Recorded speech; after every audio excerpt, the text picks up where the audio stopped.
Je vous présente aujourd'hui notre 460e journal de bord. Jean-Marie Le Pen, bonjour. Bonjour. Alors Angela Merkel fustigeait ce lundi Donald Trump à l'occasion d'une conférence de presse, estimant que les mesures anti-immigration de ce dernier allaient à l'encontre des fondements de la coopération internationale. Les relations européo-américaines seraient-elles en train de se geler? C'est probable, mais on sait que Mme Merkel est une immigrationniste acharnée, puisqu'elle a permis d'entrer d'un seul coup 1 million de migrants, non pas seulement en Allemagne, mais dans l'espace Schengen, ce qui veut dire que quand ils ne se plaisent pas trop en Allemagne, eh bien ils vont ailleurs. Bon. Et dans ce sens-là, Mme Merkel nous a causé, il faut bien le dire, un tort considérable. Et qu'elle soit en désaccord avec M. Trump, qui fait chez lui ce qu'il croit devoir faire, alors qu'elle faisait, elle, chez elle, ce qu'elle croyait que sa conscience lui ordonnait, chacun son problème. Après tout, ça n'a pas beaucoup d'importance. Mais le raidissement des relations entre l'Allemagne et les États-Unis aura certainement des conséquences qui pourraient être très bénéfiques pour la France si nous avons un président ou une présidente, qui sait, qui soit à la hauteur de l'histoire. Bien alors, depuis New York jusqu'à la Californie, 16 États américains attaquent le décret anti-migrants devant la justice. Décret qui, ciblant les musulmans, violerait la Constitution. Décret instauré bien entendu par le nouveau président Donald Trump. Qu'en pensez-vous, président? Écoutez, c'est une affaire américaine, hein. Mais je pense que si le président Trump, après une décision qui risquait d'être aussi impopulaire que celle-là, c'est qu'il a peut-être des raisons que nous ne connaissons pas. Cela étant, on voit bien que la clique d'Obama-Clinton essaye de poursuivre la campagne électorale malgré l'élection de Trump à la présidence. Bon, je pense que ce sont des remous qui sont liés à l'élection elle-même et que ceci se calmera. En tous les cas, Trump prouve une chose, c'est qu'il fait ce qu'il dit. Mais quel que soit le jugement que l'on puisse porter sur la décision elle-même, il n'en reste pas moins qu'il l'avait promis, il le fait. C'est tellement rare en politique qu'une fois élus, les gens fassent ce qu'ils avaient promis, qu'il faut attendre et voir, peut-être avec un peu d'indulgence et en ce qui me concerne avec un peu de sympathie. Oui, alors les médias occidentaux n'ont cessé d'affirmer que les auteurs présumés de la fusillade d'une mosquée de Sainte-Foy au Québec étaient des sympathisants d'extrême droite. Il s'agirait en fait d'un musulman. Qu'en dire, président? Il y avait même on en avait même vu dans ses yeux l'image de Marine Le Pen. Oui, oui, absolument. Il avait beaucoup d'admiration pour Marine Le Pen. Absolument, absolument. Il avait confessé ça sans doute au cours de l'attentat, je pense, au lieu de certains criaient Allah Akbar, lui il devait crier... Oui, tout en criant Allah Akbar d'ailleurs. Voilà. Alors, en l'occurrence, si c'est vraiment le cas, c'est une escroquerie très grave, dont quelquefois, il faut le dire, la presse américaine a non pas le monopole, mais fait usage. Je crois que contre Trump, on essaiera tout. J'espère qu'on n'essaiera pas de le tuer. Et alors, le responsable de la sécurité et la défense du Parlement irakien, Hassan Salem, affirme détenir la preuve que l'armée américaine aide logistiquement Daesh au moyen d'hélicoptères transporteurs de troupes. Il affirme aussi que l'ONU est complice. Est-ce plausible selon vous, président? Écoutez, en tous les cas, en Europe, au moment en Bosnie, on a eu des preuves très concrètes, d'ailleurs révélées par un colonel français dans un livre que j'ai lu, et que l'OTAN était du côté des islamistes. Ça, c'est indéniable. Alors il y a un double jeu qui était joué par l'administration américaine, qui d'un côté procédait à des bombardements et de l'autre côté assurait le ravitaillement en armes des rebelles, mais des bons rebelles, pas les mauvais rebelles, les bons rebelles, l'essentiel étant d'essayer d'obtenir la chute du président Bachar. Voilà. Ça ne m'étonne pas.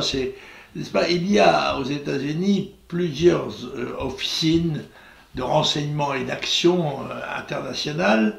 Et il y a des ONG extrêmement suspectes, et par conséquent qu'il puisse y avoir des politiques contradictoires qui soient menées par le pays, c'est ce à quoi je pense Trump va peut-être mettre fin. Alors en Norvège, à dater d'aujourd'hui, mercredi 1er février, les couples homosexuels peuvent se marier religieusement au sein même de l'église protestante. Qu'en pensez-vous? Eh bien, écoutez, je pense que c'est un hommage que le vice rend à la vertu, et que cette volonté de vouloir être unis à la fois civilement et religieusement par les liens du mariage montre bien la considération que tout le monde a, y compris les homosexuels, pour cette institution. Bien répondu. Alors, retour en France, Valls largement battu à l'issue du vote final des primaires socialistes. Imaginez-vous Benoît Hamon en rassembleur de la socialisme, enfin de ce qu'il en reste? Non, je crois qu'il est devant la quadrature du cercle, là, parce qu'avec tout de même Mélenchon et les communistes d'un côté, Macron et le clan mondialiste de l'autre, l'intérieur même du Parti socialiste qui montre quelques divisions, ce qui semble irréductible, c'est vraiment, s'il réussit, ce serait un tour de force. Mais ce que je crois, hélas, c'est qu'il échouera et que c'est peut-être prévu dans la stratégie macroniste, de façon à que Macron soit pratiquement le seul à pouvoir bénéficier des voix de gauche, surtout au deuxième tour de l'élection. C'est ce qui est à craindre, et c'est pour ça qu'il faut autant que possible obliger Macron à dévoiler ses batteries, pas, à dire quel est son programme, que nous ne connaissons pas, quels sont ses appuis, ses soutiens. On en connaît quelques-uns qui sont tous de mauvais aloi à nos yeux, mais pour le reste, je crois que c'est lui qui est le danger d'équivoque dans cette élection. Car ce qui est essentiel, c'est que le choix des citoyens soit clair, de façon à ce que la politique appliquée soit en mesure d'être efficace. Alors, il faut que Macron sorte de l'ambiguïté, encore que je ne sais pas quel grand penseur a dit qu'on avait toujours intérêt à rester dans l'ambiguïté. Bah, oui, et alors concernant François Fillon, qui tire selon vous les ficelles dans l'ombre du Penelope Gate ou de l'affaire Fillon pour Écoutez, si on appliquait le principe du célèbre adage qui se fait cite qui prodeste, c'est-à-dire celui-là l'a fait, à qui ça profite, on sera renseigné quand on saura qui éventuellement, si le cas se produisait, remplacerait Fillon comme candidat de la droite aux élections présidentielles. L'affaire ne s'est pas encore déroulée jusque-là. Cela étant, il est sévèrement touché, il faut le dire, et on peut s'étonner qu'un homme qui a été Premier ministre pendant 5 ans ait cette légèreté qui prouve une chose, me semble-t-il, c'est qu'il se croyait... intouchable. Non, il se croyait sans risque, parce que tout le monde le faisait. Voilà. Alors lui, il se fait pincer les mains dans la confiture par ceux qui lui reprochent d'avoir dépensé de l'argent public, mais qui ont fait 2200 milliards de dettes. Enfin, écoutez, les sycophantes, c'est-à-dire les délateurs professionnels, ont fait leur travail. Je crois qu'il est en mauvaise posture, malgré le soutien ponctuel de ses alliés, en tous les cas officiel de ses amis, qui semblent en privé n'avoir pas tout à fait la même opinion. Mais ça, ce sont les jours qui viennent qui vont nous le révéler. Je pense qu'avant la fin de la semaine, l'affaire sera dénouée.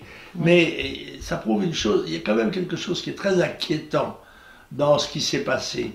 C'est qu'avec l'accord, et même à la demande de Fillon, la police, parce que le parquet, aux ordres du gouvernement, agit avec la police, fait des perquisitions. J'avoue que les perquisitions au Parlement me paraissent être une initiative extrêmement inquiétante, une ingérence du judiciaire et de l'administratif dans la vie parlementaire, dans la vie du législatif. Ça me paraît très grave.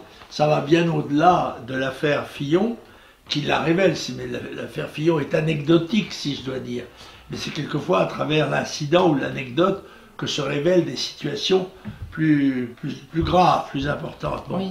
Et en l'occurrence, il y a là une dérive des institutions qui me paraît extrêmement suspecte et qui doit être regardée de près. Je vois que le rôle joué par le parquet financier national dans toute cette affaire, c'est-à-dire en fait, c'est la police qui a fait les interrogatoires, n'est-ce pas, les perquisitions, d'ailleurs au point que c'est devenu une manie maintenant, au point que Madame Houlette, la procureure ou la procureuse qui anime toute cette action et qu'on pourrait appeler l'Annie Perquise en quelque sorte, est très inquiétant.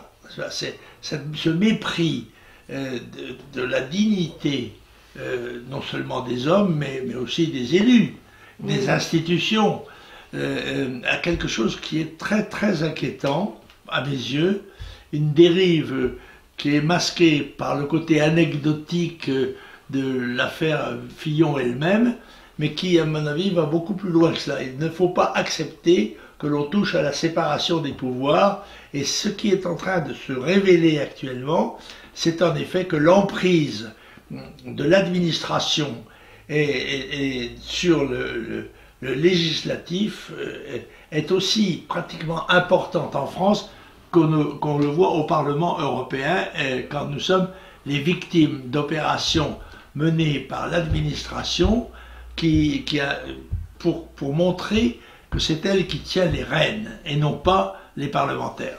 Oui, alors justement, pour revenir au Parlement européen, Marine Le Pen refuse de payer les sommes qu'il lui réclame, qu'elle devait donc lui rétribuer jusqu'à hier soir, minuit. Que risque-t-elle? Alors cet enfumage de la presse est révélateur des techniques modernes de désinformation. Parce qu'enfin, Marine Le Pen, son cas n'est pas unique, puisque nous sommes trois, Gollnisch et moi-même, qui se sont vus réclamer par le Parlement européen le remboursement du salaire de leur assistant principal pour des sommes considérables. Moi, c'est 320 000 €.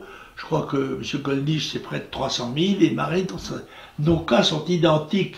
Pourquoi se fait-il qu'on révèle celui de Marine Le Pen, alors que moi, on me retient sur mon indemnité, les 2/3 de mon indemnité parlementaire, parce que je n'ai pas payé, et je trouve que c'est absolument indu. J'essaye d'obtenir l'accès aux tribunaux, au tribunal et à la Cour européenne, mais le temps joue contre nous. Il semble que nos instances ne sont pas respectées. Oui, alors, Marine Le Pen fait la une de l'actualité, sans aucun doute, parce qu'elle est candidate à la présidentielle. C'est vrai aussi, mais c'est une technique utilisée pour nuire à la candidature de Marine Le Pen. Bien entendu. Cher Président, je crois que vous organisez de nouveau une réunion pour les comités Jeanne, le week-end dans 2 semaines, le 12 février. C'est-à-dire les comités Jeanne organisent à Mulhouse, oui, pardon, en effet, une réunion à laquelle je suis convié, à laquelle je me rendrai pour peu que Dieu le veuille. Le dimanche 12 février. C'est ça, juste avant la session parlementaire européenne qui se tient à Strasbourg. Ah d'accord, dimanche 12 février à 12 h à l'hôtel du Parc de Mulhouse. Merci, cher Président. L'hôtel du Parc, attention, inquiétude. Alors, avez-vous quelques lectures cette semaine, cher Président? Non, parce que je suis en train de lire le livre de Roger Hollande, oui, que je trouve bien meilleur que son titre, qui est La réconciliation française. En fait, le livre est un pamphlet extrêmement efficace, et je suggère à beaucoup de nos amis de le lire. Ils seront mieux armés intellectuellement et politiquement dans les combats qui vont venir. Bien, et alors, et vos mémoires avancent-elles? Les gens sont impatients. Elles avancent, mais c'est un travail très, comment dirais-je, éreintant, parce qu'il faut vérifier, il faut informer, il faut remonter aux archives, tout ça n'est pas simple. Alors je vous remercie infiniment, cher Président. Je vous en prie. Nous nous retrouverons la semaine prochaine. Au revoir.